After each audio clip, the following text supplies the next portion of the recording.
Hi, my name's Justin Johnson. And I'm Josiah Stowe. And we are Dominion Wealth Strategists. We are created to put money in the hands of those that are sitting in the pews.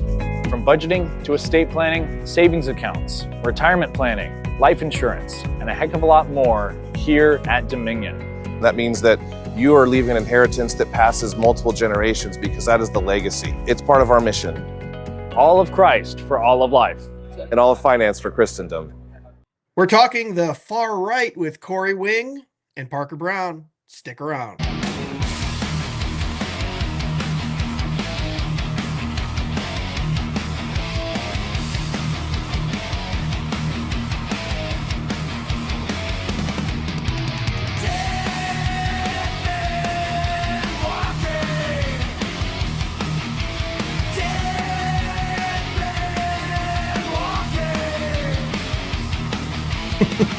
Well, hello, welcome back to another episode of Dead Men Walking Podcast. I'm your host, Greg Moore. I'm laughing here because we have Cory Wing of CivEccly Minded, Parker Brown of Watch Well Podcast with me, and they are laughing at that song, probably because they maybe hadn't heard it before, but we've been switching it up. You know, we've been using a little AI music, and I've talked about that before, but you get a little, I don't know, what is that? Maybe that's a little metal, speed metal, something like that in the beginning, but who knows? Every week when you tune in, you might hear another song that we've created for the intro until I land on one that I'll keep for another 4.5 years like I did on the first one. But before we get into it, introduce the guests, start talking about the far right. This episode brought to you by 1689 Cigars. Absolutely love what those brothers are doing over there. Right now, 50% off on the No King But Christ cigars. They've got a batch of $4 and $5 cigars that are going to be the highest quality cigars you've ever smoked. So make sure you click below in the link, 1689cigars.com. Go load up for that next Guy's Bible study, the next Reformation party, or the next hangout, or just for yourself. Enjoy a 1689 cigar after a long day's work. So now that the business is out of the way, Cory, Parker, welcome to Dead Men. Thank you for having me. Yep, thanks, man. Good to see you, Greg. Absolutely. And 1689 just dropped their new Dort. The pouches. Yeah. Nicotine. The Dort pouches. nicotine pouches up to 20 milligrams. You can go back and search for that. When I tested one at Fight Laugh Feast in October of 2024, and I was flying high. It was a good time. And they're just all nicotine. And pretty natural too. I don't think we can say all natural or organic, but from what Chance was telling me, they were really picky about the stuff that's going in those pouches. So you get a nice little nicotine boost too, which hits like a cannon. It's like a cannon. Yes, that was the marketing, Dort, like cannons of Dort, of course. But you know what? That's a whole nother episode, like how we've been lied to about nicotine and how beneficial it is for your body in small doses throughout the day. It's in nightshade vegetables, which are very good for you. Obviously, I'm not saying this is a health product, but I'm just saying it's funny how nicotine got associated with big tobacco. And obviously, you know, if you're ripping darts, ripping cigarettes all day, there's a lot of health issues there with the smoke inhalation. But nicotine in and of itself is actually a very beneficial chemical to have in your body. So just something to think about. Big tobacco became big agra. If you didn't know, big tobacco morphed into big agra. Go look it up. Oh, really? Wait a minute. Hold on. You're opening all kinds of cans of worms here. So like big agriculture you're talking about. Oh yeah. Yeah. When big tobacco was divested in like the late 90s and early 2000s because of all the, your kids are getting hooked on the tobacco, and the Camel cigarettes have Smoking Joe and all the stuff. I mean, I'm old enough to remember all that, obviously. And that's what I was thinking. You guys are old, man. Is this what we've resorted to? Like, you're the not wrong. Churcher comes on to the Reformed podcaster or the podcast, and we talk about alcohol and nicotine and tobacco. No, Cory. In fairness, this does wrap in because Nick Fuentes gets into all that in his Tucker Carlson interview. I'll talk about that. That's very true. It was Joe Camel, right? Was there guy that got outlawed? Yep, Joe Camel, Smoking Joe. Yep. So they went from Joe Camel to actually raising camels. They're in agriculture. Yeah, they got very involved in big agra and big food. So a lot of your big food conglomerates. If you dig deep enough, they were big tobacco. Well, look how well that's worked out. I mean, look how healthy our food is, and we don't have an obesity problem and a diabetes problem in this country, right? So just a wealth of knowledge, man. Yeah, and then also we just brought Parker on so he can make fun of the two old guys. That's why we have Fetus on here. It just hit me. You're a chef. I Oh, forgot. Wait, you are? Forgot. Yeah, he's a trained chef. This makes sense now. It just hit me. After I got out of Bible college, I went to culinary school and spent about 15 years in the culinary world. Nice. So before I got into real estate. Yeah.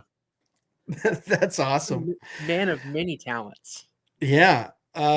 He's like, well, if I'm trying to think of a good joke. If Christ is the bread, we got to have some sides with that. I mean, man cannot live on bread alone. Bread alone. Right. There you go. Right. Only the weak eat vegetables. Remember, that's what Paul says. So are you throwing shade at vegans already? That's what I try to do in the first 5 minutes of every episode. Just insult vegans, vegans and progressives. Yeah. If I can get to within the first 5 minutes, we're doing well. And now the far right, right?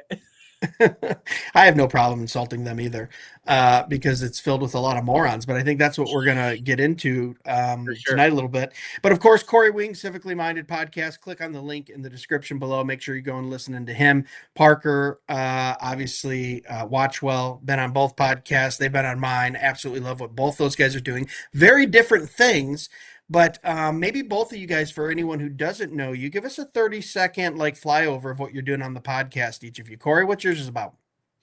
So my tagline is practical theology for everyday life. And honestly, that is my absolute passion. I'm a pastor in a PCA church, work full-time in the ministry, but I became very convinced very early on into my ministry that having a lot of knowledge stuffed in your head, while great, and certainly better than not being knowledgeable, is of no worth or value if you don't know how to practically apply that knowledge. So that's what I do. And Parker, how about you, brother?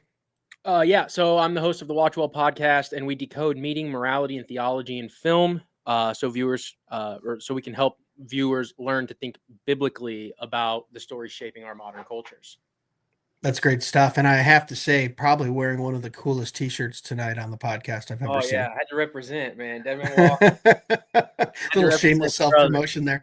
Go to DMW.podcast.com. Studio tonight, but then you got caught up. It didn't work out. That'd have been cool to have you in studio, but I feel like it would just be me and you talking back and forth, and Cory just sitting there going, "Hey guys, can I get a word in edgewise?" Yeah, that's usually my problem. I mean, most folks that know me think he's just never talking enough.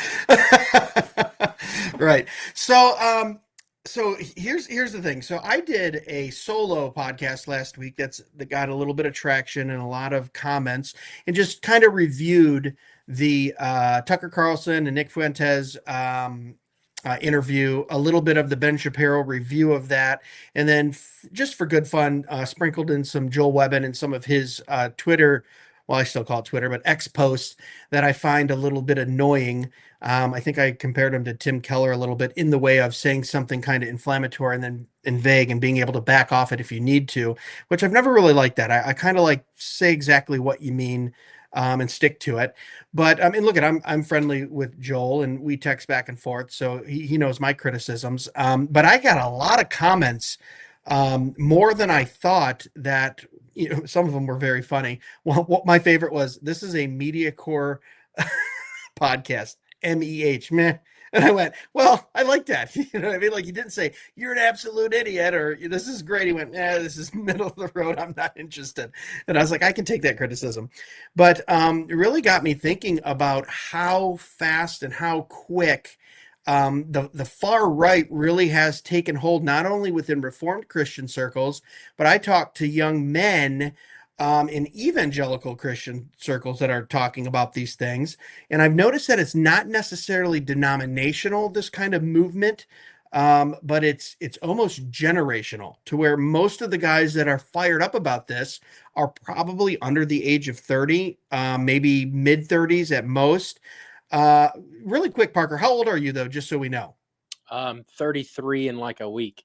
Okay, 30, so 32 right now. So you're right in that target demo, right? This is your kind of new Restless and Reformed. I was a little younger than that when that started coming around in the early to mid 2000s. And then you look back on that and you go, oh, look at all the crazy stuff that went on there, right? And Cory can attest to this as well. But this is a little different, as in I think a lot of people are going, they're not accepting it wholeheartedly. There's a lot of pushback on this, on the Nick types, some of the Christians that are picking this up too, and really focusing on Israel, the Jewish state, and rightly so on some things. So I don't want to talk the whole time though. I want to hear your guys' comments, because in a nutshell, what I said was Nick Fuentes has a lot of followers because some of the things he says is true and rooted in truth. When we're talking about Jewish people being overpopulated in the porn industry. I mean, a rabbi owns Pornhub, right? You have Dennis Prager saying, pornography is fine to watch as long as it doesn't lead to the actual act of adultery. You have Ben Shapiro rallying very hard for billions and billions of dollars being sent to Israel, when most conservatives, libertarians, and isolationists that I talk to for decades have said, I don't want my money going anywhere really overseas, let alone Israel. And anytime you criticize that, it instantly becomes, oh, well, you're pro-Palestine. If you're critiquing anything Israel, you become pro-Palestine. And I said, man, there's a lot of nuance with this. And then what I didn't like about and I'll restate this and then let you guys comment. I didn't like the kind of whitewashing of Nick Fuentes that Tucker Carlson did. No real pushback on anything, really, about any of the incendiary things that he'd said over the years, but kind of let him just state the only way I can say it, like a whitewashed, softened down version of America First, which I would say that version, most people can go, yeah, this sounds reasonable. I can get on board with it. You guys watched the interview. Let's start there. What were your thoughts on Nick and Tucker sitting down and talking? Go ahead, Parker. I guess just initial thoughts. To me, it seemed like Tucker was just letting him talk. There's been so much drama going back and forth between everybody that's involved in this. I mean, you've got Tucker, you've got Nick, you've got Candace Owens, you've got Ben Shapiro, and yeah, I mean all of them, right? And it's like, okay, you've been canceled, free speech. I'm just gonna let the guy talk. That's what it felt like to me. I don't know if you guys. So it kind of makes sense to me why he wouldn't push back. Now, I would have on certain things as they came up, but it just kind of seemed to me like, okay, I called you a Fed, you called me a Fed. We've been back and forth. I'm just going to let you talk, and then we're square. That's kind of how I felt. Yeah. How about you, Cory? So, he took a deep breath. I love it. So again, I didn't say in the intro, my channel is called Civically Minded. Part of that is I talk a lot about politics and kind of Christian political theory and Christian response to what's going on in the culture. I'll say my most kind of incendiary thing about Nick Fuentes here at the beginning. I think he's a rightist version of Andrew Tate. I think he's a LARPing child. Yes. And I think Andrew Tate is. I think neither of them know what real masculinity, true manhood is. I was offended by a lot of what he said in this interview. None of it. Not one thing he said was more offensive to me than you these men that talk about I'm married to my best friend and blah blah. I thought, you're a 27-year-old man that's not married, has no prospects that I'm aware of. You know nothing, Jon Snow. You don't know anything. You're a child. You're a man-child pretending to be something more important. I mean, I think if you don't square the reality that when Charlie Kirk was assassinated, there was an enormous vacuum created. Enormous vacuum created. Sure. Charlie was from the Chicago area. This really intelligent, very charismatic young man. Well, why can't we just basically plug and play another young, fairly charismatic Chicago white kid?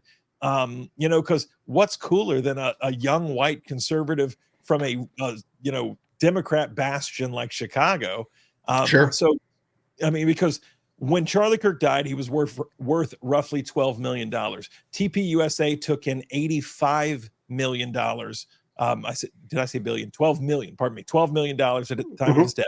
TPUSA last year took in about 85 million. It is a cash cow. Now they had outgoing receipts of about 81 million. So, I mean, you're only netting about 4 million, but they have about 12 million, 13, 14 million in assets that they own. So, I mean, this is big money. Don't ever be convinced that, that there's not money in doing some of this. So, if Nick Fuentes, and I'm not saying he's in it for the money, but I mean, if someone's throwing $12 million, $8 million, $10 million at you, you're going to pursue that. So if he can copy and paste himself to be the next Charlie Kirk, which he is not, make no mistake, he is no Charlie Kirk. I think there is a machine that would love that to be the case. And I think Nick Fuentes is part of that machine, but I don't think he's the only part of that machine. But what he said about marriage, and I'm not, please hear me, I'm not a standpoint epistemologist, and let me unpack that word for your audience. A standpoint epistemology is that you can't understand something unless you've done it, so which is where we get the modern philosophy of you need to listen to the women to understand what they think, and the homosexuals to understand what they think, and this people group and that people group, so for someone like myself who's a pastor, you really shouldn't speak to a lot of things, even though you have the quote transcendent objective truth of the word of God, which they don't really believe that, but they'll give lip service. So even though you have that, you don't know what it means to be a gay Christian. And again, I'm in the PCA. We dealt with that with the side B revoice theory stuff. That was a big proponent of the revoice movement. Was they have something to tell us in the church, and we need to hear it. We don't need to hear it. I don't need to stand and walk a mile in your shoes to understand everything about the truth, the objective truth of a thing. So I'm not saying because he's unmarried that he can't speak to marriage. It's just a foolish statement made by a child. Right. Yeah. It's almost the opposite of the argument from authority logical fallacy too, where just because someone has an authority on something, they're automatically correct in that assumption or opinion. But I agree with you. Charlie Kirk would say, "Don't tell me how smart you are. Tell me why I'm wrong." Right. Well, you bring up a good point, and I want to get your thought on this too, Parker. But Cory, you bring up a great point of this was a very specific timed interview as well too, when that vacuum was created, because you can see it in real time, and maybe we can see it as podcasters a little bit more to some degree. I mean, we're no Joe Rogan or Charlie Kirk, but we are in the media. We interview people that have influence. We understand what numbers mean and revenues and sponsors and all those things, right? And when that vacuum was created, it really seemed like there was a scramble for who's going to be the next one. I mean, you have Ben Shapiro 48 hours later saying, "I'm going to pick up the torch and carry on the mantle," and you have bloodstained microphone. Tucker grandstanding at the memorial, and look how many people showed up for that to try to kind of get their spotlight. Now, maybe I'm cynical, but I tell my wife I'm not cynical. I'm a realist, right? I know how the real world works. I know how depraved men's hearts are. I know how selfish we are and prideful we are at almost every turn. It's a daily sanctification, and those two things for every single person, I believe, that claims to be a believer. And I think, and I said this on my last episode, but I stand by it, I think it was mutually beneficial for both Tucker and Nick to sit down and have a conversation. I think Tucker wants some of his audience. Nick wants to be legitimized, and it worked out well. And in media, people do that all the time, but it was mainstream media that does those kind of things, that the 45 and unders just throw up in their mouth when they see it, because we've been around long enough now to know, yep, the mainstream media lied to us for 50 plus years. We saw new media coming out. We saw alternative media growing. And that's one of the things that really attracted the next generation to alternative media, is there would be pushback. There would be actual discussion. There was this thing called the intellectual dark web, where we will talk about ideas and push back on each other and not just give each other a platform sharing hour of you say your piece, I'll say mine. And we know that we have big differences, but we don't want to talk about it. In fairness, that's kind of become Tucker's brand. And I like Tucker. That's true. I really do. True. But I mean, once he went out on his own and created this thing that he's doing now, I mean, when he was on Fox, Fox set up most of his interviews, which meant that there was going to be people he agreed with and a lot of people, quite honestly, that he disagreed with, and he had to do something with that. Since he went out on his own, it's been an increasing guest list of people, by and large, that he wants to talk to. Which I do that on my show. Greg, you do this on your show. Parker, you do this on your show. I mean, I invite people that I find interesting, that I want to talk to. As part of it's part of the cool thing of having a show is I get to talk to people that if I didn't have a show, I'd never meet, I'd never talk to, right? So but even the Putin interview, and I watched that entire interview, and that was long. That was a lengthy interview. He didn't really push back on anything Putin said. I mean, so if he wasn't going to push back on Putin, and I get, you could say, well, but that's Vladimir Putin. You know, I mean, he's a killer. You might end up in a gulag with Putin. Yeah, I mean, but I think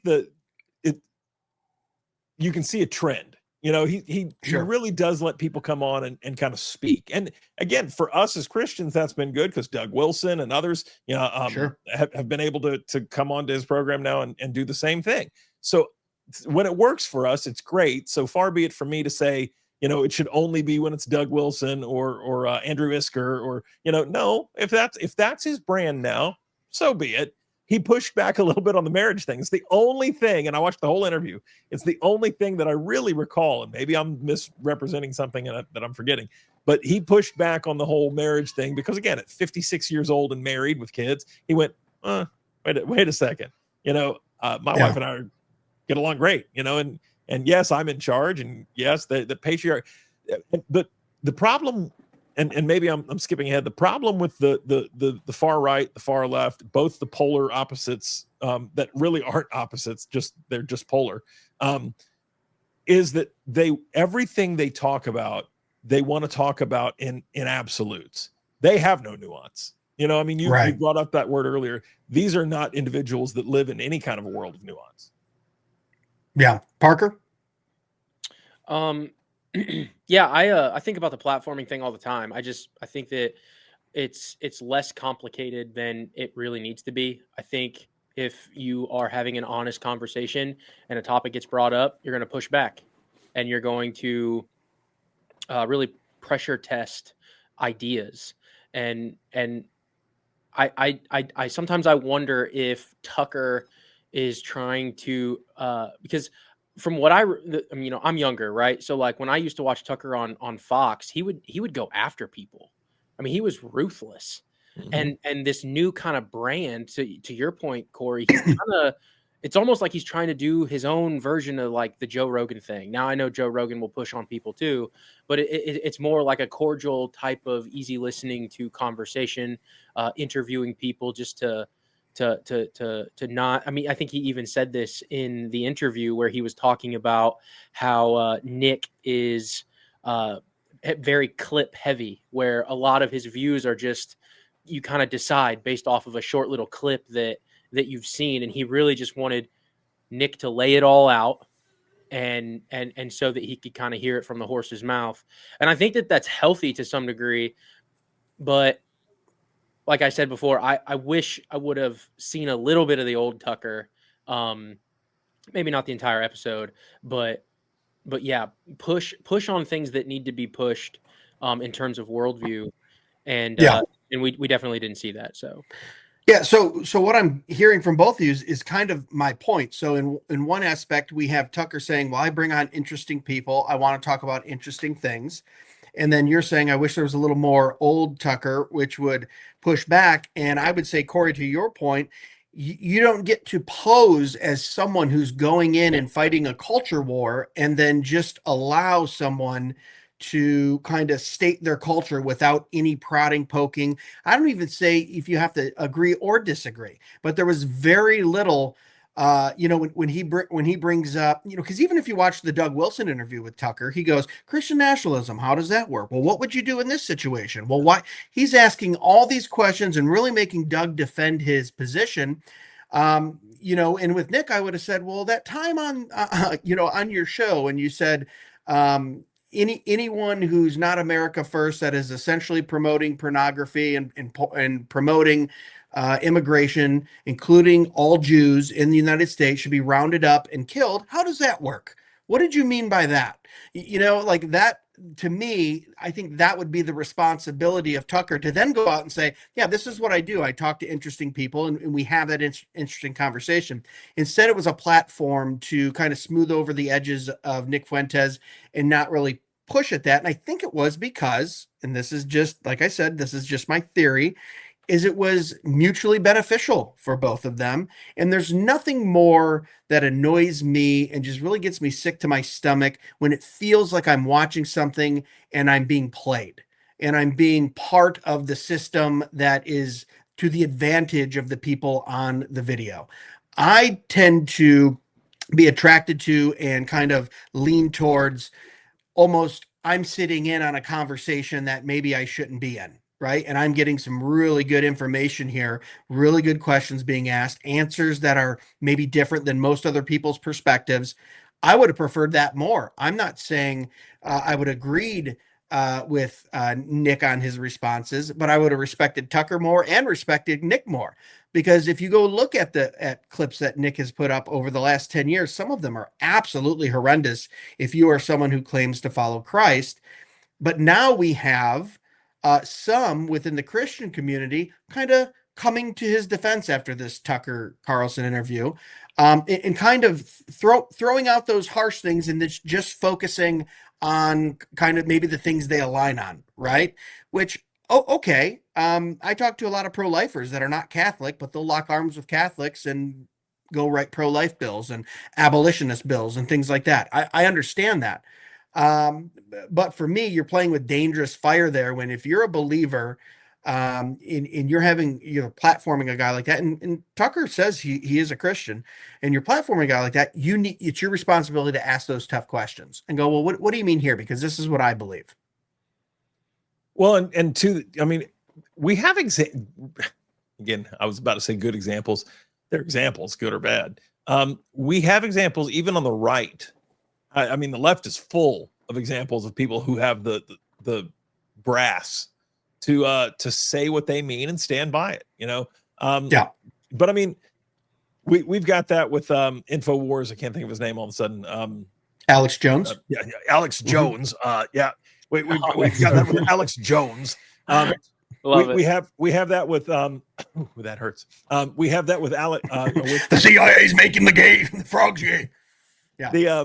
He's not around anymore because he was totally deplatformed and canceled. But Gavin McInnes, for the viewers that might remember Gavin McInnes, that's his canceling is a crazy. Someone should go do a documentary on that. That was nuts. He wasn't even really part of the Proud Boys. They weren't even doing anything that was that really interview that he had with that female news anchor where he's like, "You'd be much happier at home." It was so good. Yeah, it was pretty funny. Gavin was great. I mean, I honestly miss Gavin McInnes's voice. I mean, I think. I mean, was he a little more bombastic than maybe my style? Sure. When he started taking his shirt off, man, I had to stop watching though. I mean, dude, honestly, let's be brutally honest. Half the dudes that are some of the Groyper type guys on X, even the Christian ones, all I see is like workout videos of them and like their shirts are off and hashtag Ogden Days. And I'm not picking Brian, if you're watching, or something. I'm not Ben, if you're watching. I'm not picking on you guys, but I mean, it's like put your shirts. I'm 47 years old. Put your shirts on, guys. I mean, you're cool. We get it. I mean, you got the Trans Am with the T, the T top. It's cool. I mean, the 80s had lots of guys like you, man. I mean, sure, but Well, that kind of action though too, and I know this is just going to be like, kind of, you're a boomer or you're whatever, the older generation, but it just flaunts the immaturity. And I know we keep coming back to that word, but it's so crazy how God gives a common grace, how age and experience gives you a certain level of wisdom and discernment. And even unbelievers can gain that. Like he's built it into time, like experience in and of itself. And experiences, right, and cause and effects that have happened in your life give you a wise perspective when you look back. So there's some of those things too where I look at it, those guys, and I go, oh my gosh, I remember what I was saying in my stage cage coming out of New Restless and Reformed, 28 years old, thought I knew everything. This is the newest and best, shiniest thing. You're wrong. I'm right. Right. So there is some grace there for those type of guys. But now what it is there's a disdain for wisdom and discernment, especially if it's coming from someone who has a couple years or even a decade or so on you, right? Their favorite thing to say, too long not reading it, shut up, boomer, right? Whatever it is. Like if you criticize them at all with any type, you could be 2 years older than them. You're a boomer. Like any type of wisdom. Yeah. Sorry, ahead, I didn't mean to cut you off, Greg. No, go ahead. I was rambling. Go ahead. I have a running theory here. And I'd love your guys' perspective. But when you look at the boomer generation and how they grew up, and then they taught, I guess it would be your generation too, right? What's that? Right? Yes. Yeah. So then I'm an elder millennial or I'm a young X. So I'm young millennial, and then my sister is whatever's after us. But I think what happens is, or what has happened is, you have the millennial group that were raised by the boomers, and the boomers were like, this is the way to do things, and they were able to trust the experts, and they were able to flip on Tucker and Hannity and whoever and watch mainstream legacy media and trust it, right? And then you have our generation, and then we start having kids and families, building our own families, and then you have this whole, I think you keep saying, the restless and reformed kind of like red pill kind of whatever, where you have, there's different eschatological views, and, we're reading the Bible now, and the pulpits failed us and churches failed us. And, we didn't really have a robust theology. And then COVID-19 happens. And now you can't trust anybody because you have to do everything yourself. You have to learn, you have to go learn about all of the vaccinations. You have to, go to your nearest social media influencer for your news because you can't trust the experts. Do you think that kind of trajectory breeds resentment back to the boomers because it's their fault? Back to your maturity issue, where it's like, you misled me. How could you have fallen for this, mom and dad? And then it could be across the generation. Because let's be honest, anyone who's 65 and older, they were lied to for the majority of their life as well too. 50s and 60s with the CIA and the deep state and the three main news channels and Bay of Pigs and assassination by JFK and all the stuff they lived through was all lies. But they took it hook, line, and sinker. They didn't have the benefit of the internet. They didn't have the benefit of disinformation parsing. Perfect point. So now we have AI. So when you had Google, it was like, oh, you have knowledge at your fingertips. And now we have that on steroids, where you have, these different AI models. And it's like, okay, I want to know whatever I want to know what this doctor is going to tell me. And then you can type it in and it can give you whatever textbook, whatever the standard is. And then you have that. You don't even have to go to the doctor. I understand. Yeah. Really quick. Let me say something. As wisdom. Yeah, exactly. Let me say one thing to that. I would say there is nothing new under the sun. Go read Ecclesiastes. Go read Proverbs. Right. You can have all the AI and technology you want. The biblical principles on the way this reality works, the way that God created it, does not change, and that is not wisdom. Like Cory's going to say. Cory, what was your response to that? So I'm preaching through Ecclesiastes currently. I love it. One of my favorite books. Everyone thinks I'm crazy, but one of my favorites. You are always preaching through the topic I ask you about, sir. That's because hey, so he's preaching, baby. The Holy Spirit is incredible. Romans last week. The Holy Spirit's incredible. Well, I do Sunday school and church, and those are always kind of a little different. Yeah. So I'm in church. I'm preaching through Ecclesiastes, and no, Solomon's whole point in that book is, at the end of chapter 2, he's explored licentiousness at the beginning of chapter 2. By the end of chapter 2, he says, well, I've decided that wisdom is better than foolishness, but that the end is the same for both, that both. Interesting. That the wise die and so does the fool. Right. So you have to take the wisdom literature of Scripture. And again, there's someone in the comments is going to be like, that's if Solomon even wrote Ecclesiastes. I hold to the fact and the theory that in Ecclesiastes chapter 1, the man that it's describing sure sounds like Solomon. Sure. A son of David that rules the entire kingdom. And there's other secular sources that point to him as well. But yeah, I mean, so I get someone's going to say, well, we don't even know it's him. I think it's him. So you have to look at Ecclesiastes in light of Proverbs and understand that this is a man at two very different points of his life. And if he's writing Proverbs from a very positivic, that's a word I probably just made up, a very positive point of view about God and wisdom, and then Ecclesiastes is a much more jaded, again. Now, it feels like there's some lament there too. Yeah, and over his own sin, right?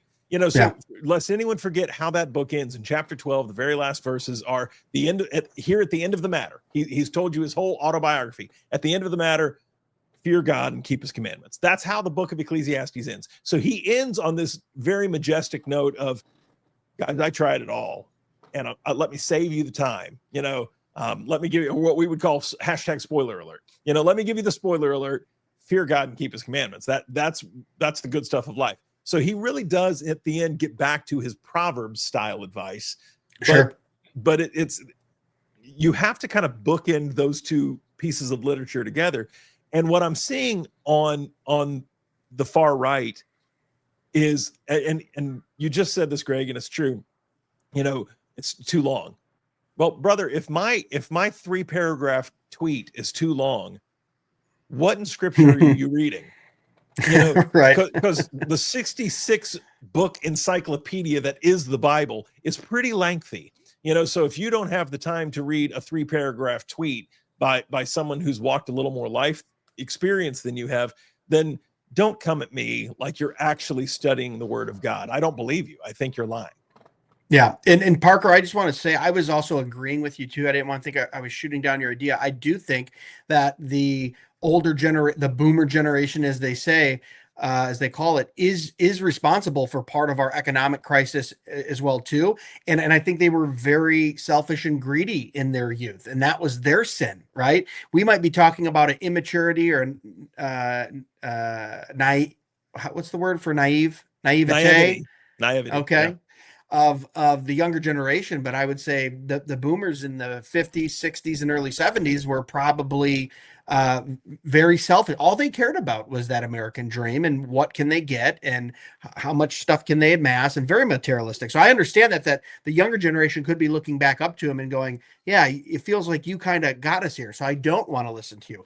I would say the biblical response to that is to use discernment in all responses that someone gives you, whether young or old. But the fact, if you don't want to listen to someone based on their age, I have to call that a level of immaturity that I really only had in my teenage years. By the grace of God, by my mid-20s, I realized, boy, these people who have amassed the most valuable thing on earth called time, and they've amassed the most of it, I can sit at their feet and talk to them and ask them questions, and they can give me the cheat code for life, the original life hacks. Don't do this, do that. I mean, that's why I brought up Ecclesiastes and Proverbs. That's essentially what Solomon is doing in those two books. I've seen this.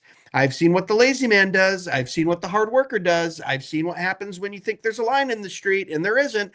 Right? And you go, they're not necessarily promises that everything exactly as I say in these proverbs are going to happen or happen every single time, but this is generally the way the world works. And anyone that would ignore those type of wisdom, advice, and biblical principles, I go, I don't know how you function in life. I don't know how you get through this life without that kind of reinforcement. But yeah, so let's shift gears here. Why do we see? Well, real quick, Greg, go ahead. Go ahead, Parker. Because I was going to say a lot of the same stuff. I was really trying to just pull apart pull at the thread of the what do I want to say? The I guess just the market for that. I don't know of a better way to say that, but you have all of this distrust that happens, and then you point back to the previous generation and say, who brought us here? Yeah, you guys, but that would be the immature response. that would be forgetting to honor your father and mother. And I think that this is where even a lot of Christian circles too, where we don't really handle those that went before us well. And the mature response would be forgiveness and understanding, and unity would be Yeah. the and then how can we move forward would be the mature response. Well, I think you can even go more ancient than that. You can go all the way back to the garden. You look in chapter 3, of the book, and you get the woman you gave me, so it's I your mean, fault. It's your fault. Adam immediately blames Eve, and then when that doesn't work, he literally goes back to blaming God himself. So I mean, this is such an ancient tactic. We are by nature cowards.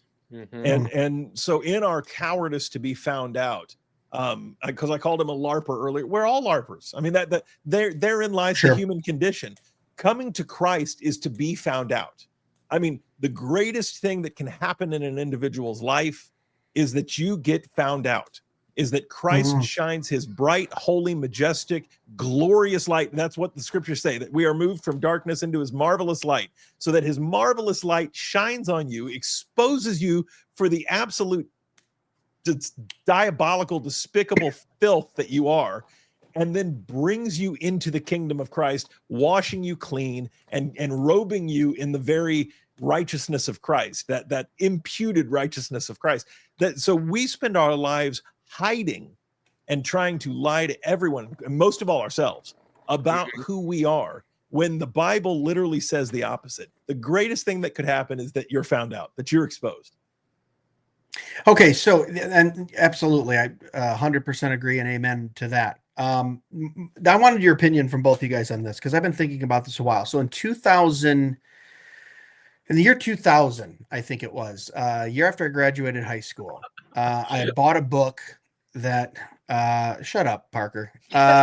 Shut your young, dirty You said mouth. 2000? Yeah, no, I graduated in 99.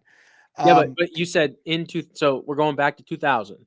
In 2000, I bought a book, and it was every single skirmish between Palestine and Israel up until that date. The book was published in 1999. I bought it in 2000, and it was probably 600 pages long, and it was almost like a reference book, and they give an overview of both sides' positions on it, and it went back almost 400 years, okay? Now, this is what I was buying in the year 2000. No one was talking about the Jews own this and Palestine should be on this map. And there was obviously still stuff going on. And I'm saying, you'd see it maybe on a Fox News or a CNN if Clinton goes over there and gets two guys to shake hands. I'm saying in the alternative culture, this is 25 years ago. And I remember thinking, wow, there's a lot of nuance even within this very religious conflict that has probably been co-opted by a lot of politicians and, Mossad agents and all these things. And I just remember thinking, it's not as clear cut as one side is 100% right and the other side is 0% wrong. Now, do I believe the Jews are God's chosen people in which he brought us our Savior? Absolutely. But my point is now we've moved to a point to where there's a real focus on that, to where me growing up, it was just 100% Israel all the time. They could do no wrong. They're our ally over there. Send them money, give them aid. Let's get peace. The Palestinians and the Arabs are murdering Jews left and right, and it's a horrible thing. They're God's chosen people. To moving into, in this new day of disinformation and internet and exposing, you realize, well, it takes two parties to have war, right? But now we're in this kind of turnover period where if you critique anything that the nation state of Israel does, you've got a very strong arm on the right that immediately says, well, that's anti-Semitic. You can't have any nuance about or any critique of that nation state. And I go, well, that is a little funny, because there's only certain times when you can't comment on something. That generally means there's something there that is either being hidden or you know what I mean, is not on the up and up. Is usually when it's like, well, no, you can't talk. We saw it in COVID, right? You can't say anything about the vaccine. YouTube was taking your videos down. You got banned. You could, So it's this weird thing where I have had this idea in my head for a very long time that I don't consider myself anti-Semitic. I don't hate Jews as a group of people, but I do realize it's a very nuanced situation over there. And the nation state, the prime ministers, their Mossad agents have done some despicable things. And I will say, much like our country has in the name of our God, right? Obama will go out and kill more children in the history of the world with drone strikes, civilian children, and then come back and say, God bless America, right? After State of the Union. So I want to say here, I'm being equal when I'm talking about hypocrisy. Why has the younger generation latched onto this, especially within Christian circles, even secular circles? Their eyes are opening to where they're going, hey, we need to start talking about some of the things that the nation state of Israel are doing. Why is the younger generation now seem to be interested in this? And kind of the older generation is still going, no, we don't know what you're talking about. What do you guys think? Who wants to go first? That's a loaded question, but I just wondered what your thoughts were. That was a lot. Go ahead. You jump in, Cory, and then I'll. Okay. So this is nothing new, right? So let me kind of say that first. All the way back in John chapter 8, Jesus is interacting with the Pharisees, and in John chapter 8, verse 39, the Pharisees say, Abraham is our father, they answered unto him. And then Jesus replies and says, if you were Abraham's children, then you would do as Abraham did. As it is, you are looking for a way to kill me, a man that has told you the truth, that I heard it from God. Abraham did not do such things. You are doing the works of your own father. And they respond, we are not illegitimate children. The only father that we have is God himself. And Jesus says to them, if God were your father, you would love me, for I have come here from God. I have not come on my own, but God has sent me. So I mean, Jesus exposes that in his time, when Christ comes in first century, AD as we would call it, the state of Israel then was completely pagan, completely secularized, completely apostate. So the religious leaders, and that was then. I mean, if you want to get into the Masoretic texts and some of the stuff that has come, that has really taken over modern day Judaism doesn't even look like it did in Jesus' time. The Jews of Jesus' time would have been far more orthodox than the Jews of today. And so, I mean, I know the statistics say that 81% of Israel is Jewish by faith. 40% of that, though, by their own admission, 40% of that 81% is what they call the secularists or whatever. So basically, we're not religious. So, I mean, that means they're not really Jewish by faith. They're Jewish by ethnicity or by culture and that's one of the things. And they talked about this in the Tucker Carlson interview with Fuentes, when they talked about how Israel is kind of a unique people. Where religion is so tied to ethnicity and culture that it's almost impossible to say, well, are you a child of Abraham? Yes. I mean, that would be their answer. Yes. Well, of course we are. Yeah. And it's, well, what do you mean by that? By blood or by faith or by culture? I mean, and unlike almost anywhere else on earth, that's a very difficult question to answer. Sure. So I mean, this isn't new. This is a very ancient problem, obviously, but the factual realities on the ground are there is no such thing as Palestine until the Roman leadership renames the Judea area to Palestine, and that is to oppose the Jews. I mean, they literally did it to get at the Jews, who were a constant thorn in their side, and they renamed the region Palestine. So all of the claims of, well, Palestine is the ancient, the Jews took it from us. Well, I mean, if you want to go ancient history back to like Joshua, because the word Palestine means Philistine. That's what the word actually means. So for any of the audience that did not know, that's the same word. We now say Palestine, but the ancient word is Philistine. And so if you want to go back to Joshua and say the Israelites took it from us, yes, by divine fiat. So I mean, it is such a complex region. The one that I always tell our people at my church, and even those in my family that still hold to a more dispensational view, I always kind of say, are you telling me that you think Bibi Netanyahu is quote the people of God. You're comfortable saying that, and Right. I don't think Benjamin Netanyahu is the Antichrist. I don't think he's the devil. I think he's been very strong for his people. In fairness, I think we elect leaders that are going to look out for the interest of their people. Well, my goodness. I mean, Benjamin he did Netanyahu assassinate his predecessor, though, and the Israelis knew that the day after I he agree. was murdered. But does that even make him he's a unique? pretty ruthless dude. That doesn't make him unique either. I mean, because Right, again, that's true. Zelensky imprisoned and has done that to Christians and his predecessors. I mean, so that doesn't make Netanyahu unique in any fashion.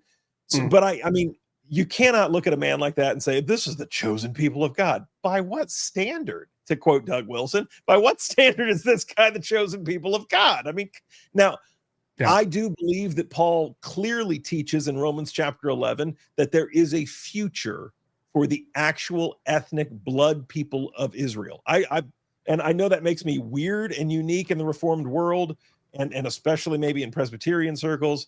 But I do believe that. I think you're reading into Scripture if you take any other kind of a view, because it clearly says if them being cut out and the Gentiles being grafted in was a blessing to the world, how much more in Romans 11, how much more will their being grafted back in be a blessing to the world?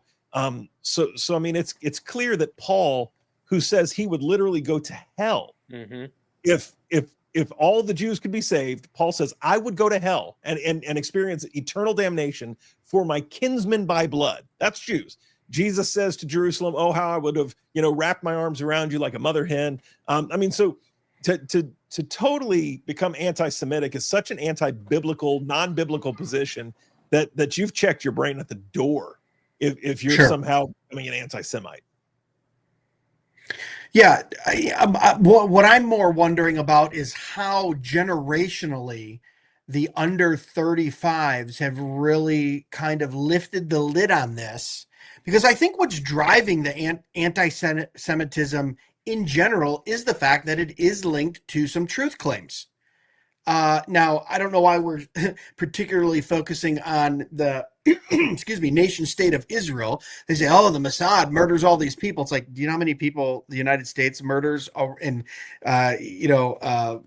regime changes and illegal wars and drone strikes? And people don't even understand we've killed 25,000 people under Trump's watch already with drone strikes. It doesn't even get news play anymore. We just go fly them and kill people, right? So we do evil things as a nation state as well, too. But I'm really seeing it with the younger generation. They go, there are some truth claims here. With like I said, start with one of the truth claims. Okay, that that Jews are overpopulated in the entertainment industry, overpopulated in the porn industry, overpopulated in the high interest banking industry. Things that the Old Testament even says, hey, usury is not good for you if you're doing that, especially if it's with each other within the nation state of Israel. When you look at the Mossad and Epstein being a Mossad agent, having links there and being, blackmailing, you have a lot of even conservative Jews coming out in support of pornography, softening on pedophilia. So there are these things to where you go, this ethnic group of people and the nation state of Israel are coddling some of these things, and they're not good things if you want to be a Christian nation. That's why I'm seeing it within the Christian community, the pushback. I'm just saying the older generation is going, I don't know, to where it's really being driven by the younger generation. And I don't know if it's just because they've been so used to disinformation and people lying to them, and they love conspiracy theories, and they go, okay, this is a new thing. We need to open people's eyes, or what is that generational divide, I guess, between the enthusiasm? I really think that it's that simple. I think that it's a discovering of a deeper theology, and then coupled with there has to be a bad guy. Inflation sucks. You've got jobs that can't keep up with it. We get poorer every year, and we're sending billions and billions of dollars elsewhere. There has to be a bad guy. And then they find out these truths that, all of the ones that you've mentioned, the porn industry and, I think wasn't it Kanye talking about all the Jews that run the music industry and whatever, right? Like all of these different things. And it's like, okay, so now we have to pivot and say that's the bad guy. And then where it gets dangerous is when you start to bleed that over into a like a superior, like a demographic superiority complex. Sure. Right? Because in scripture, we read there are neither Jew nor Greek, nor slave nor free, male, female in Christ. In Christ, yeah. Right. So it's like, it's this weird thing, man, where, I was talking to my parents, one of my in-laws and my dad. And when they bought their first house, it was like $60,000. And right now you can't go buy a new truck for less than 70. So it's like all of these things that are making American lives hard with our economy. And then you find out all of this stuff is a lie, and we're not taking care of our government is not putting our people first. I mean, it's kind of a recipe for disaster. And I think we're seeing the fruit of it. I think you have to also add to that I think this young generation and Parker, you're, like you said earlier, you're kind of at the end of it, right? Yeah, in 2008, I was 8. You'd be the oldest of kind of what the generation we're talking about. So really, even the Gen Zers under you, and I see it in the alphas too. I mean, some of the older alphas that are coming along. I think they're the most skeptical generation I've ever seen. There's such a natural skepticism. They trust nothing. They trust no one. So they're already looking for holes to punch in every institution possible, whether that's the government or the church or I mean, they're not marrying because, again, even the family, even that institution, they're skeptical of. Single income, no kids. Well, single income, no kids. That was there for a while, right? Yep. The dinks. What's sad is just as a quick side note is I showed my kids on a streaming platform old reruns from and you'll remember this, Cory, maybe not so much you, Parker, old reruns of America's Funniest Home Videos from like the early to late 90s, right? Mm-hmm. And they're laughing. And my one daughter, who's 14, she goes, "Man, these are even better than the AI generated videos." And I went, "What?" And she goes, "Oh yeah, people are making like animals falling off a cliff and like funny little videos with AI, but these are like real." And I went, "Oh wow, yeah, they are real."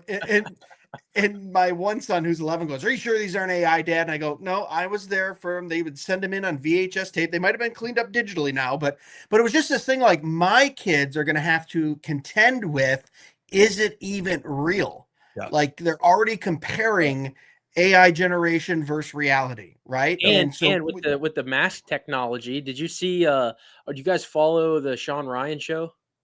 A little bit, yeah. I check in with him. Well, there was a guy who has been nameless, and to be honest, I haven't really looked into the story yet. But there was a clip of him, and he was pulling off this mask, and he was concealing his identity, but he looked like a different person, and you could not tell that it was a mask. Like it looked like a real face.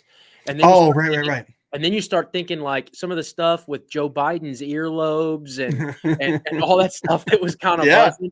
It's not even limited to the digital world. Right now, for sure. Like Candace Owens could be dead and somebody stole her podcast, right? And now she's popping off and it could not even be really her, or someone steals, I don't know, one of our podcasts. And it's like, no one's stealing my podcast. I know, but it's like you got Greg up there talking about like, yeah, socialism is the next best thing, and I'm dead then. Right, but you know what I'm saying? Like that's kind of the point. It's not even limited there. You've got people walking around that may not even be them. Well, look, there's some credence to that because there's real world situations. You can go back and look at photos of George W. Bush in 2006. His very good longtime friend that he'd known since he was a kid because his father was connected to the CIA, George Bush, came in and he knew her for almost 22 years. She was the head of the CIA, or not, head of disguise and costume for the CIA. Came in makeup and costume in 2006 and sat and talked to him for 45 minutes right next to him. Didn't even recognize him. She had a voice changer. She had makeup, wig, pulled it off, held the wig up in the mask up, and they took a photo op picture. That was in 2006. That's 20 years ago. That's 20 years ago, and that's just wigs, and that's what they're allowing us to see, right? And I'm not trying to sound conspiratorial here, but even for national security, there's things. The technology of the masks is just a fact. Yeah. Well, but so those are we've talked real world things. We've talked about AI, and I'll tell you something that I told a couple people in my real life world here recently, and I could be wrong. I don't think I am, but the way that the wheel was a life-changing, world-changing invention, the car was more so, right? So, and I think every modern person would say that, so now the car couldn't have happened without the wheel. So the wheel has its place, right? I mean, without the wheel, there's no car, but the car is the bigger invention. Let's be honest. Sure. I think the internet, as game-changing as it was, I think AI is bigger. Now there's no AI without the internet. Internet's the wheel to the AI's car, yes, right? Yeah. Yes. So internet in this analogy internet's the wheel, huge, life-changing. Without it, where are we? But AI is the car. I mean, we don't even understand what we've got yet. I just recently heard from a guy in my real life world who works in that sector. He's not in the AI portion of that sector, but he's got, of course, friends that are. He said that they were talking last week, and the way that a buddy of his in the AI sector said it was, "We are already past the Ultron point." And he said, "You mean like the movie?" And he said, "Yeah, you mean," he said, "the part of the movie where they think Ultron's becoming a problem, we'll pull the plug. And by the time they think of that, Ultron has already uploaded his consciousness onto the internet. He becomes self-replicating, right?" But that did just happen like a year ago. Yeah. So that my friend said, my buddy stared, and he said, straight face, and he said, you could tell this made him highly uncomfortable. He said, we're past that already. AI is self-replicating. We can't stop it. Do you know the only reason why? So what happened was they tried to delete the main source code for the AI, and the AI replicated and hid itself. And when they found it, the only way they could stop it was in an isolated electrical circuit to where they could cut the power to it. Had it been connected to the internet or anywhere else, it could have basically replicated itself on the internet to where it lives forever. And it's just a little blurb at the bottom of a tech blog, and you're going, wait a minute. Did Ultron just happen and no one's talking about it? So yeah, that's pretty crazy. I mean, we're entering Babel. I think we're entering Babel levels here. Seriously. Yeah. Well, it's in our pursuit to be godlike. We're living in a movie. Well, I don't think I don't subscribe to the what is it called? Matrix or whatever it is. The Matrix, or what do they call it? What's the theory? What do they call it? A program or a simulation, right? Yeah, which is hilarious when you watch those videos just very quickly, when they're like, look it, we're living in a simulation where there's some person outside of the simulation that's created everything and has planned it and has certain parameters set up. And I'll go, oh, you're talking about God? you're describing the sovereignty of God, you idiot. No. But my point is the AI thing. Yeah, absolutely. I agree with both you guys. It's getting pretty nuts, but it's our pursuit to be godlike, right? Isn't that the human sinful condition? I would add I would agree with that, but I would also add that it's such a powerful, in terms of like a weapon, it's kind of like the nuke, where you have to have it so that you don't have to use it. Is kind of the idea, right? Yeah. I was talking to, this is kind of off the subject, but I was talking to a gentleman who used to be lead counsel for Senator Kennedy. He's a good friend of mine. Now he's doing something else. I won't give away what he's doing, but he basically was saying, you do know that geopolitical, the reason why, one, no one is called in the United States debt, two, why we're not insolvent, three, why we can pretty much get away with whatever we want militarily wise, is he goes, we're the only country on earth that has 13 undetectable nuclear subs that are parked off the coast of any country at any time, and those countries know it. And I went, what are you talking about? And he's like, well, the next one in line is Russia, and they've only got one sub that's nuclear, and we can detect it. We've got 13, and we're working on new ones. And he basically said it's a big game of, you want to do that? Because we could have a nuke to your main line in 12 minutes. You don't know where we're at. And they're just constantly out in the water, just circling the earth. And I went, that's what this world is a big game of secret chicken of, we could just blow you, not only blow you up, but basically wipe you off the face of the earth at any given time, because that's what and then when you hear that, you go, oh, I get why there's war hawks. I get why there's trillions of dollars that are put into the budget, because it's cover for all the other horrible, sinful things we want to do as a country, because no one can really do anything against it. I don't know why I brought that up. And if I was a bad guy, I would try to convince that nation to open their borders and vote in liberal politicians to keep the borders open, so that I could, usurp it from the inside out, make them hate themselves from the inside out, and move in and take over all of that. Now let me throw a nuance in there.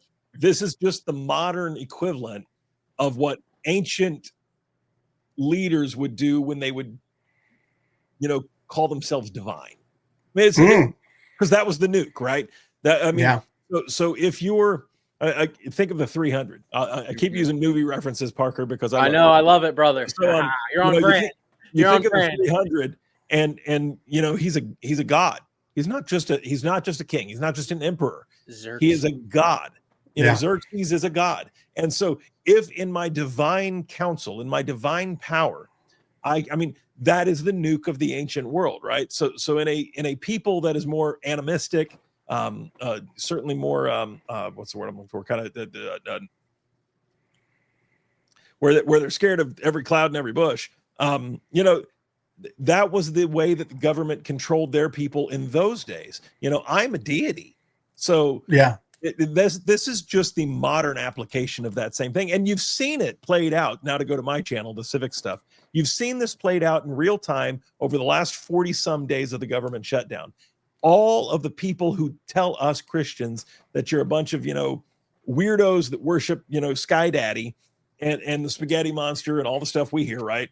Well, your God has been neutered and found wanting. Your God has been neutered and shown to be a fraud over the last 41 days. And there's nothing you could have done about it. All your benefits were gone. All of your power was gone. Everything that you find your comfort in, your solace in, had been completely taken away, just because some people wouldn't come to the table of a stroke of a pen. So I mean, there is no neutrality. We've heard that said in the Reformed world now for years, and it's just true. There's no neutrality at all, and that's what this Fuentes stuff boils down to. Whether you're talking the far left or the far right, the thing I respect about both of them, whether you're talking on the left or the right, that the people in the middle, I think, have lost so many of the younger generation too, is the younger generation wants to pretend that there isn't power and no one's wielding it. The extreme left and the extreme right have admitted and leaned into the fact there absolutely is power. Someone will wield it, and we want it to be us. So I respect them for their honesty. Honestly, I'm grateful that they're taking the mask off and saying, no, this is exactly what we want. And I will say it. I'm a Christian. I want a Christian nation. If someone's going to run this nation, it should be us. We have transcendence. We have truth. We have the objective reality of the Word of God, which is self-attesting. I don't need you to believe it. So those of you watching that are going, well, I don't give a crap if you believe this way. But they live like they believe it, though. Gravity works because God said it works. So R.C. Sproul said, if anyone ever tells you they don't believe in the law of God, go steal their wallet, right? Yep, amen. C.S. Lewis said it before that. That's right. Okay, yeah, there you go. C.S. Lewis said it in Mere Christianity. We said, if I steal your orange, you're going to say, but that's my orange. Why? Who says so? Why? Yeah. I mean, so it's can we? But I know we went long. Can we touch on Webbon? You did such a phenomenal job. I really appreciated a lot of what you said about Webbon, and I'd feel like we missed an opportunity if we don't touch on that for a moment. Sure. Let's talk about it for a few moments. And then to wrap it up, I'm going to ask you guys each a question that's very specific to your podcast. You don't know what the question is yet, but I'd like you to give a response. So that'll be fun to end it. It'll be fun though. It's easy. Immediately terrified. Yeah. So the Webbon thing for me is really tough because he's a likable guy. He's always treated me well. I've seen him at many Fight Laugh feasts in the past and we've hung out. And I can align with him on a lot of issues, right? I just don't like the coddling of something that we can say yes and to or no and to, meaning I can be very upfront and go, I don't disagree with the nation of Israel about this. I don't agree that the Jewish people in general or certain Jewish people do this. I don't like immigration. I can tell you why. I can be nuanced about it. But also, I'm going to denounce this person, that person. I don't want anything really to do with them. And any young man that is a Bible-believing Christian who has surrendered his life to Christ and is now trying to be sanctified daily through his grace and mercy would be probably best to mark and avoid this person. And I don't see him doing that with certain people because it's mutually beneficial, once again, to build a platform. And I said on my podcast last week, I'm not going to get into personal conversations that I've had with both him and other people who have talked to him about what his views are on platform building and what his passion is for his pastoral office or lack thereof. What I am going to say is, me personally, I didn't want to start a podcast to build a platform. My full-time job is I'm a realtor. That's what pays the bills. I'm also a public servant as a duly elected county commissioner since 2016. This is because I like talking to interesting people like you two and asking questions of much smarter people than myself and saying, what do you think about this? What are you saying? And so when I see someone who is in the pastoral office that goes, this will be very beneficial for my platform, to build this, to make it bigger. And I'm doing it at the cost of what I feel, in my opinion, is biblical principle or godly character. That gets me a little upset. And I go, for all the passion and all the intellect and the very good communication skills that Joel has, I would love him to be a little more upfront about why or why not certain people are getting a pass or not getting a pass, kind of within his orbit. Meaning, when he makes a tweet in response, to Owen, how do you say his last name? Is it Stratton? Strayan. I don't want to say it wrong. And it's something like Owen says, no to neo-Nazism, young neo-Nazis or something. And I think Joel said, you mean no to zeal, even if it's flawed? And I go, wait a minute now. So they're referencing Nick Fuentes there. You're saying he has zeal, even though he's flawed, but he won't expand on that. He won't. What is the flaws, Joel? Let's talk about it. Tell me what you don't like about Andrew Nick. Tate has zeal that's flawed. I mean, where's the line here, man? That's what I'm saying. There's no clear nuanced line of, you know what I mean, of where the zeal is, what the zeal is, what the flaws are. Once again, kind of softening the edges of those flaws. And that's very, very bothersome to me. But Abu Bakr had zeal. You know what I mean? I think just about every suicide bomber has had zeal at some point, right? That's why they went through with it. But we know what zeal without knowledge is. What's that? Every dictator. Yeah. Sure. Yeah. And zeal without knowledge. And when you look at that verse too, knowledge just isn't meaning knowledge in the sense of information, right? It's not saying zeal without information, which applies to that too, right? Anyone who runs a business or has a family or any type of situation of authority, you don't want to run into a situation without the full knowledge of what's going on. Zeal can be deadly. You think firefighters, police officers, people like that, military, right? But that verse is also talking about the knowledge of the Holy One too. JJ Packer talks a lot about this too, of having knowledge of who God is rightly. If you don't have that, but have a lot of zeal, that can really be a death march. That can be a horrible thing. And I don't know, what do you guys think? Because when I saw that, I just go, Joel, what do you do? And you had a great opportunity there to someone like Owen, who I think is a soft, kind of middle of the road, say something that seems smart after everyone else has said it and take credit for it type of guy. And I know that seems like I'm saying a lot of mean things about Owen, but that's just what I see online. You know what I mean? Once the issue has been resolved, he comes out with a big long list of things that just agree with it. And he goes, see, I was on the right side. And you go, well, you didn't take a stand before when it was being debated. I like guys that that kind of take that stand when it might be the minority view, or it might not be the popular view, but it's the right view.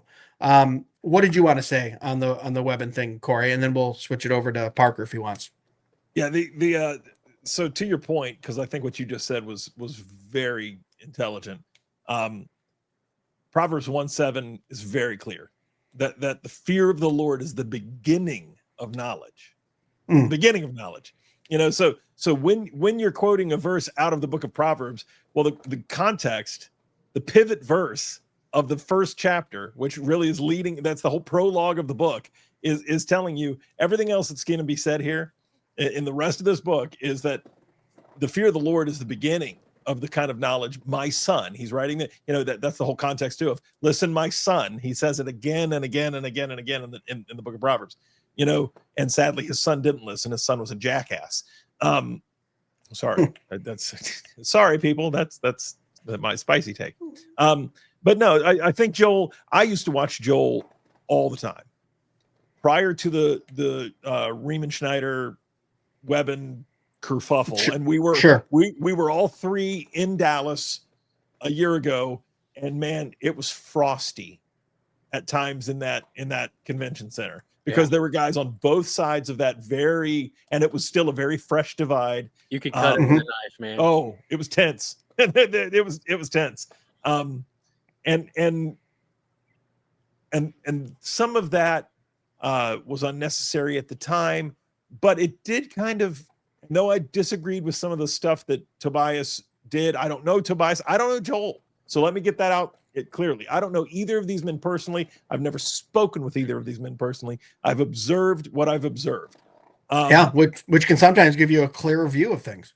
Well, and we're told to be fruit inspectors, lest anyone say you're not to judge. Oh, no, we're to judge rightly. Stop being a child. Yeah. We're to judge. Right. We will judge angels and men on the other side of glory. So the some of the things Tobias brought up were wrong then and now. Sure.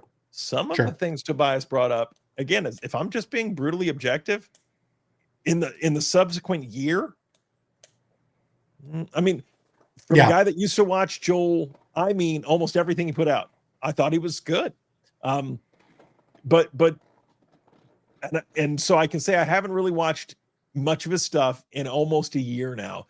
But one of the reasons I turned the channel off was Haunted Cosmos is a show about a very specific niche, but it's a show that is geared towards that thing.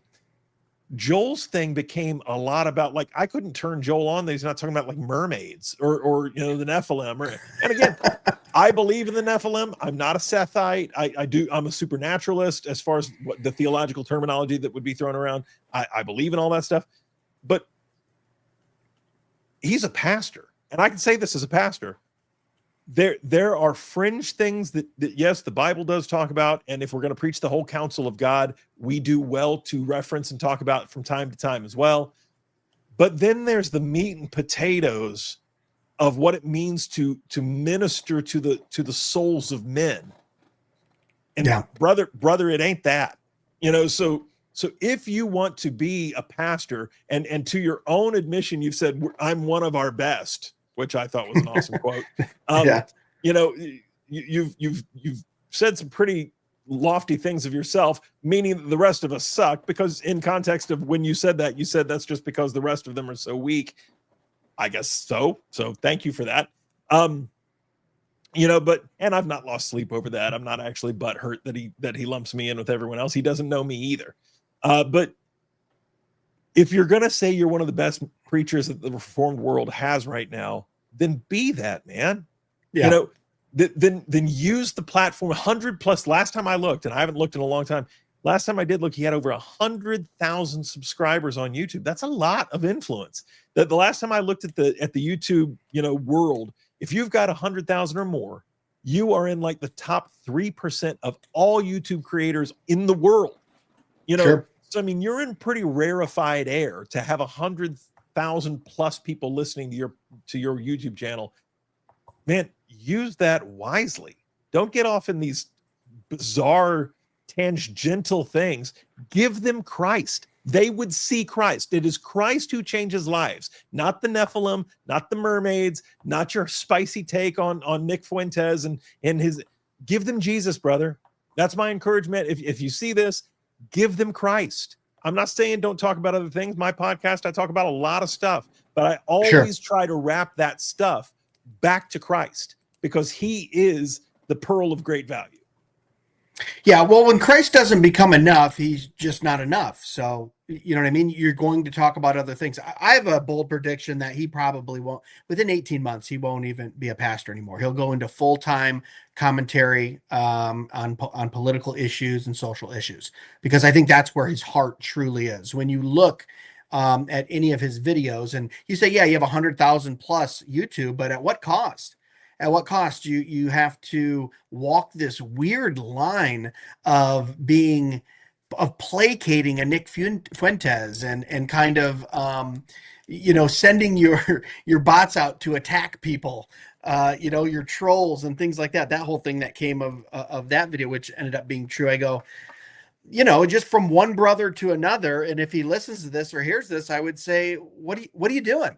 I mean, and especially as a pastor, as an elder yourself and Pastor Cory, called to such a higher standard. Mm-hmm. It is insane, the standard you guys are called to, on how you carry yourself, on your speech, on how you deal and communicate with other people, how you reflect in action, words, and thought, Christ-likeness, right? And yes, you're a man. You will fail at that. Probably every single day, but to understand the calling you have been called to, the standard, because you're the tender of sheep, because you protect the innocent and the ones that can't protect themselves. God views you in a very specific role in a very specific way. I think it's no accident he calls you a shepherd, right? And he calls us sheep. My dad has sheep. I watch sheep, and I go, you have a good sense of humor, God. Sheep are idiots, and they're funny to watch because they will jump into the same fence 3 times to get the one blade of grass on the other side when there's a whole mountain of grass right next to them. They're just, when he calls us sheep, you got to chuckle if you've ever seen sheep or been a farmer of sheep. And then a shepherd does what? Number one role is to protect, protect. And I have an issue with that. One, being a pastor and talking that way and doing those things, but 2. Then don't be a pastor, bro. Then just go YouTube full time and you can talk all your silliness or whatever's on your mind. But get out of that role, because I just don't see it. The one thing I love about Doug is he's been a dedicated pastor for 40 plus years. The one thing I love about my pastor, he has some opinionated things, but guess what comes first? His flock, the young men in his church, the families in his church. Like that's where, like, he could write books and probably be famous. My pastor, he's a brilliant man, with very charismatic. In fact, grew up with Doug Wilson. When they were 7, 8, 9 years old, him and his family, they lived next to each other. They used to hang out while their dads were doing ministry together. So has all these connections that could do it. And he goes, I just don't really have, and to Doug's defense really quick, he's never really seeked that either. Just by what he's been saying and writing, people have kind of lifted him into this position of, popularity. I seek in my older age to go after men like that go, Christ is most important, relationship is most important, growing a family and a church and guiding them in a Christ-like manner is more important than any platform I could build with my little stupid podcast where I talk to friends and people that I think are interesting. But Parker, why don't you give us the last word on this? Because then I want to wrap this up and ask you guys a question. Yeah, I was just going to take it more from a layperson. I'm not a pastor. I've got a lot of friends that are pastors, so I'll let them deal with the qualifications of other men in the pulpit. But I would just say for lay people that really desire truth, and for the generation that we're really talking about that is just untethered from any objective, eternal anything, they are grasping for anything that they can hold on to, and that's why they are gravitating towards, Nick Fuentes and all of these, far right ideologies. The best thing that you can give us is just clarity.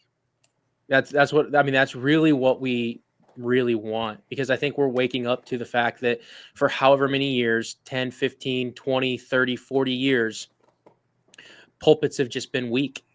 They've been weak.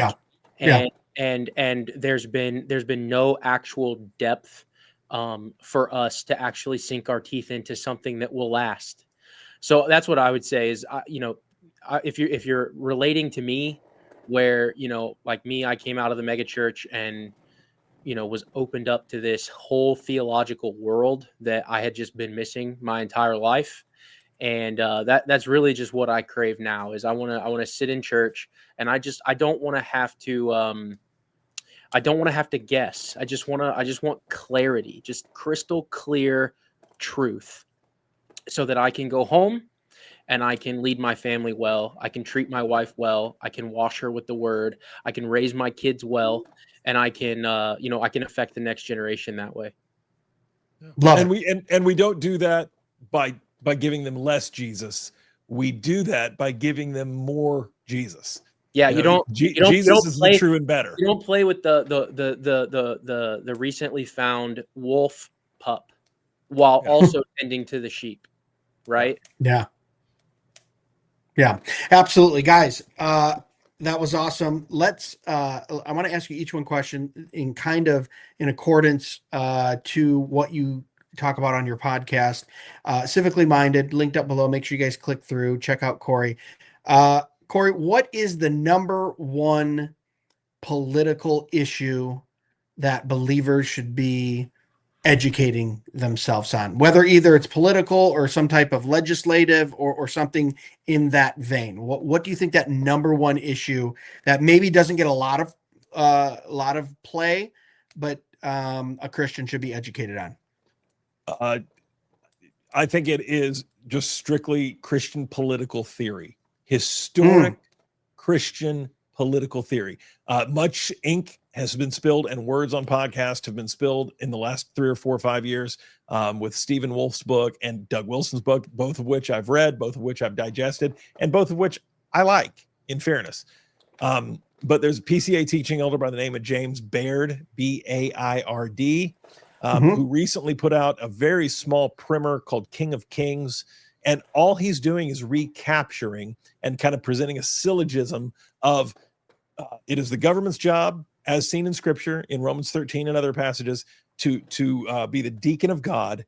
So that is they are to do the good, for God, and the good is to prop up true religion. Well, there is only one true religion, so it is the government's job, not just here in America. It is the worldwide government's job to punish evil and to prop up the good, and the good is Christ and his kingdom. So very small book, King of Kings by James Baird. Dr. Glenn Sunshine has one called Slaying Leviathan. It's a few years old. It's a kind of a large, same idea. He's basically recapturing ancient and historic Christian political theory and unpacking it for a modern audience.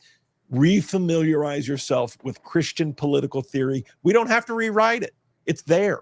The men smarter than Doug Wilson and smarter than Stephen Wolf have done the work. And I'm not picking, I'm not picking on those two men. I think they're both brilliant men, but guys even wiser and smarter than them, who were walking in times even more dangerous than ours, have done the work. Yeah. You convinced me. I was like, as soon as you started saying it, I go, that is so important right now to understand our role as believers, the government's role, what kind of, where are the ditches in that? I've done many episodes on should Christians run for political office and things of that nature. But yeah, knowing our historical kind of political, what'd you call it? The political Christian political theory. Theory. Thank you. That's the word I was looking for. Yeah, so good. And that's the kind of answers you can get on Civically Minded, guys. So if you're listening right now, you made it through to the hour plus, make sure you click through and check out Civically Minded, where you can hear more astute and entertaining commentary by Cory Wing. Now, Parker, Love yours that. isn't going to be quite as deep, but it's just as important in my mind. Okay. My wife Good. and I don't like depth. listen, my wife and I both reread the novel Frankenstein over the summer, Okay. and it was awesome. I think I read it in high school. When I reread it, I go, what just a work of art. Any Frankenstein movie you've ever seen up until this point has been complete garbage. It is not true to the novel. It doesn't explore the depths of the depravity of humankind like the original novel does. But now there's a new movie out. It just hit Netflix. I think we're going to do date night, my wife and I. Are you familiar with the new Frankenstein movie? And if you are, would you recommend that I watch that, or what are your thoughts on that? Because I know you're a movie guy, so you're probably up on it. And I can't remember the director's name. He's very Benicio del Toro. yes, he's very good. This everyone's giving it rave reviews. It's supposed to be true to the book, or to the novel. And I think I'm going to watch it. What are your thoughts on that? Do you know anything about it, or did I throw a curveball at you? You're throwing a curveball at me, put me on the spot, and I took 2 hours to plan Watchwell's content calendar for all the way through 2026, and I've only made it to like Wicked, which is like in a week, right? So I'm a little behind. We've been busy over here. We're actually Are you gonna put Frankenstein on that? I would love to hear you have someone on and kind of dissect Frankenstein in the worldview, because for those listening that might not know, I mean, you really get into like worldview, Christology, like what is the main character, the motivations, how does that relate to presupposing that God does exist and has created this reality and all those things. I think it's so interesting what you do. I would love to see Frankenstein, but since you're not familiar with that, what's one movie out there that if they're listening right now, any age, male or female, what's just a good, solid movie that you go, yeah, I walk away from that going, that's kind of a work of art and reflects the beauty of God. Even if it's a secular movie. So I would say that one of the most interesting movies that we've done a review on is the new Wonka movie.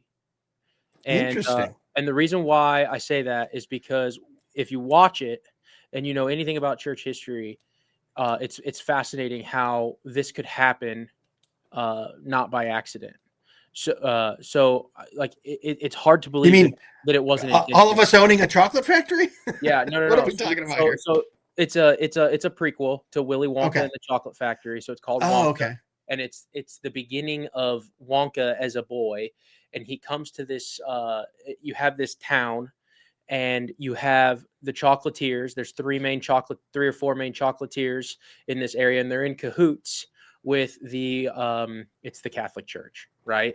And they've got this. They've got this underground deal where all of the good chocolate, all of the pure chocolate, is stored underneath the ground. So the Catholic Church is essentially taking money from the lay people from the town. They're taking all of that money, and then they're paying the main chocolatiers who own the business in the area, the chocolate business, and they're giving them the pure chocolate, and then all of the watered down chocolate is given to the lay people. Interesting. And then you have so there's some parallels there. And then you have Willy Wonka come in on a boat and say, "You've never had chocolate like this before." Interesting. Okay, so I don't know. It sounds like Martin Luther. It sounds like that's exactly what it sounds like. Or Christ. I don't know. Yeah. So it's so good movie then. Yeah. So there's a little mini review. So check it out. We've actually got a lot of changes coming to Watchwell. So yeah. Good changes, bad changes. What are we talking about here? Well, yeah. So we are actually going to shorten a lot of the episodes, and it's going to be the same kind of idea. There's going to be less guests, and we're just going to review movies. And they're going to be like 20, 30-minute snippets. We're going to do like a plot overview and then a parent's guide. And then we're going to get into the deeper theology and the themes that we see, the biblical themes that we see, worldview and stuff like that. And then we're going to cut it, and we're going to try that for a little while, because I think people are really going to appreciate that. We got some feedback on some of the socials, and I think people want shorter episodes, and I think that's going to be a little easier to digest than a long form, 40 minutes. I've been saying this to myself for a long time, and then we'll finish up here, guys. You've been hanging with us for an hour and a half. Like the plugged in, and like the movie review sites. You know what I mean? They're complete garbage. I think there's one that's like called Something Media, Plugged In. IMDb even does it. I'm telling you, there needs to be a Watchwell wiki. Okay, has a nice little ring to it, to where it talks about the worldview of the characters and how it relates from your perspective as a Reformed believer. That I think that would be so helpful, because it'll be like, oh, there's two guys that take a drink and it says the S word, and I go, I'm not really concerned about that. I want to know what the overview of the plot of this movie, what motivates the characters, because that's the kind of art I want my children to be watching. I can deal with a cuss word or two. I can deal with someone taking a rip of a cigarette. Like, they're around that. They know that. They live in what's called the real world. I want to be spending 2 hours on a movie that is teaching and preaching something, because that's really what a movie does, right? It's preacher and it's a sermon in audio and video form. And I just went, man, we got to get a Watchwell wiki going. I don't know. We got to raise a couple $100 million, a couple $100 million. It's in the works. There is a website that's made. Oh, is okay. Well, there we go. I didn't know that. There is a website. The beginnings of something is made. You heard it here, folks. You heard it here first. It's all right. Well, you get it going. You better come back on and talk about it. But you don't like the inner city Chicago movie where all of the gang members are saying please and thank you, Greg? You don't like that? No, not a fan. All right, so we've got it covered then. So if you need anything church history or political, we're going over to Civically Minded. And if you want to talk theology through movies, you're headed over to Watchwell. Click below on both of those links, guys. Hey, Greg. And make sure you follow and subscribe. Yes, sir. Real quick, Sunday School Dropout Society is also on X, so be on the lookout for that. It was Megachurchers Anonymous, and now it's Sunday School Dropout Society. Sunday School Dropout Society. Send me the links. We'll make sure we link it up so everyone can see it. Guys, thanks for hanging in. Really, thanks for having me, Greg. Appreciate you, brother. Thanks for hanging in for an hour and a half. It was awesome having both you guys here. Guys, thanks so much for listening to another episode of Dead Men Walking Podcast. We really appreciate you hanging in there, telling a friend, sharing, keeping the pirate ship afloat. That's what we do out here, just kind of rowing through all the minutia of the internet and making sure we float right into your headphones so you can hear what we're talking about. If you want to support the show, DMWpodcast.com. Got some great shirts there on the merch cave. You can even get one of these fun Wine 'em, Dine 'em, Roman 9'em mug. Be a little spicy around holidays. Christmas is coming up. We've got Christmas discounts too. You'll see it on the website. But remember, the chief end of man is to glorify God and enjoy him forever. God bless. Be sure to check us out at DMWpodcast.com, where you can purchase the best and snarkiest merch on the internet, support the show, and leave us a review or message. Dead Men Walking can be found on Facebook, Instagram, and YouTube at Dead Men Walking Podcast, and on Twitter X at Real DMW Podcast. The Dead Men Walking Podcast is part of the Fight Laugh Feast Network. For exclusive show content, be sure to download the Pub TV app and become a member. If you're a business that needs to reach hundreds of thousands of potential customers in your demographic, podcast advertising might be for you. Send all inquiries to deadmenwalkingpodcast@gmail.com. None your biscuits.